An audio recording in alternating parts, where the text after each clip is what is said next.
দিবা? হ্যাঁ। তোমার জামাটা দিয়ে আমার জামা কাপড়, আমার ভাইয়ের জামা কাপড় এবং আমার ব্যাংক আমি দিলাম। তারপরে চালু করাতে যাই আমি দিলাম এগুলো সব।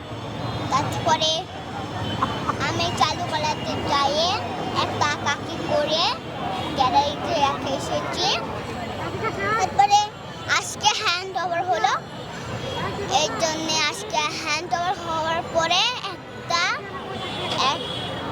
ইয়াতে আমি ভেঙে ফেলেছি একটা ইয়া।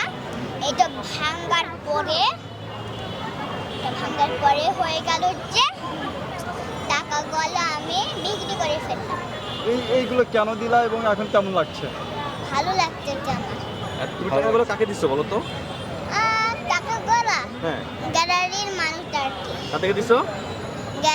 চালু করে গ্যালারির মানুষদেরকে। মানুষদেরকে দিচ্ছ। আচ্ছা, যারা বন্যার্থ, যারা তোমার অসহায় মানুষ, তাদেরকে দিয়েছো? হ্যাঁ। তাদেরকে তুমি কিভাবে বুঝতে পারো তাদের যে অবস্থা খারাপ, তাদের অসহায়, তারা কিভাবে বুঝতে পারলা? আমি রাতে বেলা কিছুটা ভিডিও দেখেছি এর জন্য। হ্যাঁ, এর জন্য আমি ভাবলাম যে এর জন্য দিলাম টাকাগুলো। তুমি রাতে ভিডিও দেখছিলা, হ্যাঁ। দেখে তারপর তুমি তোমার ব্যাংকের টাকাগুলো দিয়ে দিছো। হ্যাঁ। আবার লাগলে আবার দিবা? হ্যাঁ। আরো টাকা দিবা? হ্যাঁ। আর জামা কাপড় দিবা? হ্যাঁ। তোমার জামাটা দিয়ে দিবা? হ্যাঁ। তোমার যে তোমার এই গায়ে জামা এটা যদি চাই, হ্যাঁ। তোমার এই এই শার্টটা জামাটা যদি যদি চাই চাই, তুমি দিবা? তোমার শার্ট প্যান্ট দিয়ে দিবা?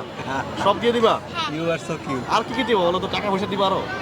আমার ডায়ারও দিয়ে দিব, আমার বেডও দিয়ে দিব, সব কিছু তুমি খাবা কি তাহলে?